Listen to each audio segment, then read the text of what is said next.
আমরা পেহেলগামে যে ঘটনা দেখলাম সেই ঘটনার পর রীতিমতন গোটা দেশবাসী এই মুহূর্তে কিন্তু ক্ষোভে ফুঁসছে। সকলে একটাই কথা বলছেন যে আরো একটা সার্জিক্যাল স্ট্রাইক চাই, এর বদলা নিতে হবে। নরেন্দ্র মোদী পরিষ্কার বলে দিয়েছেন যে যারা এই ধরনের ঘটনা ঘটিয়েছে তাদেরকে কোনোভাবে রেয়াত করা হবে না। এবং তারপরে আমরা দেখছি যে ভারতীয় সেনাবাহিনী কিন্তু যথেষ্টই অ্যাকশন মোডে রয়েছে। বিভিন্ন জায়গায় দেখা যাচ্ছে যে যারা এই ঘটনার সঙ্গে জড়িত থাকতে পারে সেই রকম জিহাদিদের ঘর ভেঙে গুঁড়িয়ে দেওয়া হচ্ছে। কিন্তু এক্ষেত্রে প্রশ্ন উঠছে যে পাকিস্তান যেভাবে ভারতের ঘরের মধ্যে ঢুকে গিয়ে একেবারে বেছে বেছে ধর্ম জিজ্ঞেস করে হিন্দুদের জানে শেষ করেছে, সেক্ষেত্রে ভারত এই ধরনের অ্যাকশন কি আদৌ নেবে, নাকি ভারত এই শান্তির কথা বলে পুরো বিষয়টা এই আলোচনার স্তরে নিয়েই চলবে? ভারত কি সেই ঘর মে ঘুসকে মারেঙ্গের মতন কিছু করবে? কারণ আমরা যা অতীতকালে দেখে এসেছি, ভারত কিন্তু শান্তিপ্রিয় দেশ। ভারত চেষ্টা করে যতক্ষণ পর্যন্ত না জল মাথার উপর দিয়ে যাচ্ছে ততক্ষণ পর্যন্ত কিন্তু শান্তিতে আলোচনা করে এই পুরো বিষয়টা সলভ করতে।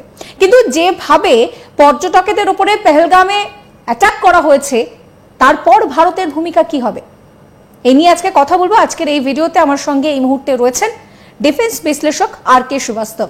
আপনাকে আজ তাক বাংলায় ফের একবার স্বাগত। আপনি আপনার গুরুত্বপূর্ণ যে মতামত সেগুলো আমাদেরকে জানাবেন। একটা বিষয় শ্রীজি, দেখতে পাচ্ছি যে ভারত এর আগেও কিন্তু যখন এই ধরনের টেররিস্ট অ্যাটাক হয়েছে, ভারত কিন্তু শান্তিতে আলোচনা করে পুরো বিষয়টা সমাধান করার পক্ষে বরাবর থেকেছে। কিন্তু পাকিস্তানের যে অ্যাটিটিউডটা যে ঘর মে ঘুসকে মারেঙ্গে, সেক্ষেত্রে দাঁড়িয়ে নরেন্দ্র মোদী এবার বলছেন যে কাউকে ছাড়া হবে না এবং এর যথাযথ বদলা নেওয়া হবে। সেই বদলাটা কিভাবে? সত্যি কি পাকিস্তানের ঘরে একেবারে ঢুকে গিয়ে ভারত শেষ করবে সবকিছু, নাকি এখনো ভারত সেই শান্তির কথা বলেই চলবে? দেখুন, আজকে প্রধানমন্ত্রী আমাদের মন কি বাত করলেন, রাইট? উনি তো বললেন আমরা অনেক কঠোর আমরা নেব, অ্যাকশন নেব।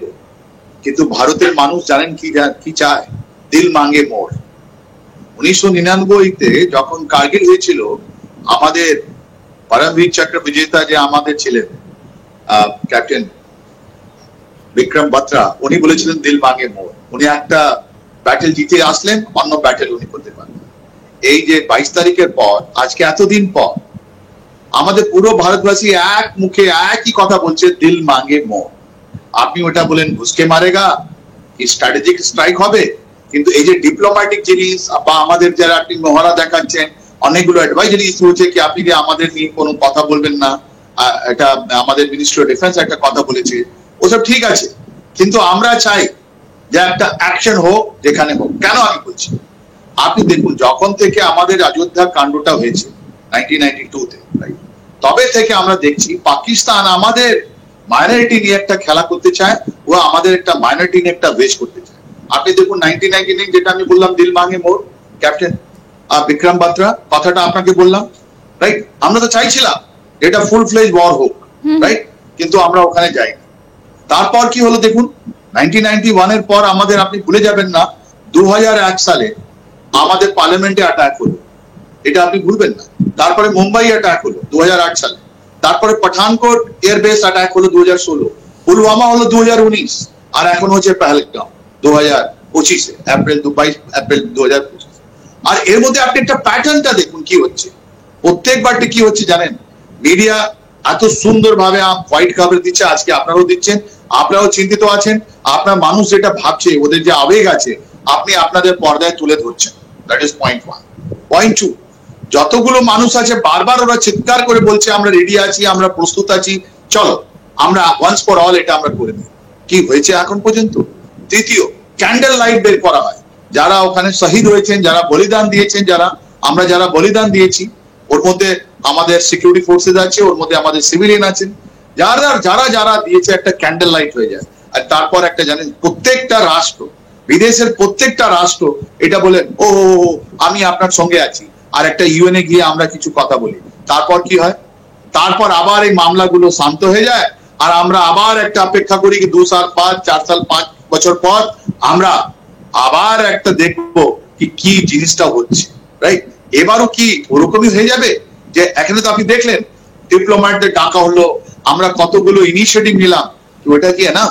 আমার মনে হয় না। কেন যে আবার একটা 2 বছর পর বা 3 বছর পর এরকমই ঘটনা হবে। তাই জন্য তো আমরা বলছি দিল মাঙ্গে মোর, রাইট? এটা তো প্রথম। স্যার সেক্ষেত্রে আপনি এই যে বলছেন যে দিল মাঙ্গে মোর, সেক্ষেত্রে এবারে যে হামলাটা চলেছে পেহেলগামে, তার যে বলা যেতে পারে তার যে পুরো যে চিত্রটা সেটা আরো বেশি কঠোর কঠিন ছিল, তাই জন্য কি এইভাবে দিল মাঙ্গে মোর এই কথাটা এবার আসছে? কারণ এর আগে যতবার হামলা হয়েছে, আমরা যদি পুলওয়ামা বলি, উড়ি বলি, সব জায়গাতেই কিন্তু আমরা দেখেছি যে ভারত চেয়েছে যে বসে শান্তিতে আলোচনা করে ডিপ্লোম্যাটিক্যালি পুরো বিষয়টা নিয়ে এগিয়ে যেতে। দেখুন 2019-এর পর একটা বালাকোট অপারেশন হলো, লোক ওর উপরে ডিমান্ড চাইছে। আমি বলছি বালাকোট অপারেশন যারা জানে, যারা ইন্টেলিজেন্স কমিউনিটিতে আছে, যারা স্ট্র্যাটেজিক কথাগুলো বলে, ওদের থেকে জিজ্ঞেস করুন আপনি ঠিক ওই টার্গেটটা ঠিক ছিল আমাদের বালাকোট। প্রথমবার আমরা ট্রান্স বর্ডার গিয়ে আমরা মেরে এসেছি, it's a no denying fact. ঠিক আছে, আপনি এভিডেন্স চাইছেন, ওটা এভিডেন্স হয়তো কোনো কারণে আপনাকে দেওয়া হয়েছে, দেওয়া হয়নি, ওটা আলাদা ডিবেটের বিষয় আছে। কিন্তু প্রথমবার 2019-এর পর ট্রান্স বর্ডার অপারেশন হয়েছে, রাইট? কি ওইটা কি আমরা আবার কি রিপিট করব? ওটা রিপিট করা সম্ভব কি? সম্ভব নয়। তার মানে আমরা কি করছি, আমরা কত লঞ্চ, আজকে তো লঞ্চ প্যাডে কোনো লোক নেই, আজকে ট্রেনিং ক্যাম্পে কোনো লোক নেই, আজকে হোল্ডিং এরিয়াতে কোনো লোক নেই, আজকে মুরিদকিয়ান বাবালপুর যেটা আপনি লস্করে তৈবা এন্ড জৈশে মোহাম্মদ যেটা হেডকোয়ার্টার আছে, আজকে খালি আছে। তাহলে আমরা কি করব? আপনার জেনে আশ্চর্য হবে 2019 সালে আপনি যদি ইন্টারনেটও দেখেন, 2019 সালে যখন পুলওয়ামা হয়েছে, আপনি জানেন ডিজিআইএসআই কে ছিল? ডিজিআইএসআই ছিলেন এই আসিম মুনির। এই আসিম মুনির ডিজিআইএসআই ছিলেন, আর উনি একটা পুলওয়ামা করেছেন। আর উনি তো কিছু জানেন না, বেশি পড়ালেখা করা মানুষ নয় আসিম মুনির। ওই আসিম মুনিরকে আপনি জিজ্ঞেস করুন এই পেহেলগামের জন্য, ওনার জন্য আমরা কি করছি। আজকে তো উনি ভয় করেছেন, আজকে উনি ভয় করছেন, উনি নিজের পরিবারকে বাইরে পাঠিয়ে দিয়েছেন। রাইট? বারবার আমাদেরকে 1999 যখন থেকে আপনার কারগিল হয়েছে আজ পর্যন্ত আমাদেরকে বলা হয়েছে, আর প্রত্যেক লোক বলছে, যারা ভীতু, যারা কায়ার, ওরা বলছে যে আমরা নিউক্লিয়ার স্টেট। আরে বাবা, তো ওদের নিউক্লিয়ার শেষ করো। যদি পাকিস্তান এরকম করতে থাকে, ইসরায়েল তো কোনোদিন ভয় করেনি, কোন নিউক্লিয়ার পাওয়ার আর নন নিউক্লিয়ার পাওয়ার স্টেট তো কোনো ভয় করেনি। আমাদের কাছে অনেকগুলো মডেল আছে, রাইট? ওই মডেলের মধ্যে আপনি ওর মধ্যে কি বেছে নেবেন, আপনার অ্যাকশনটা কি হবে, এই দিল মাঙ্গে মোর আমাদের ভারতীয় যারা আছে ওদের কি হবে?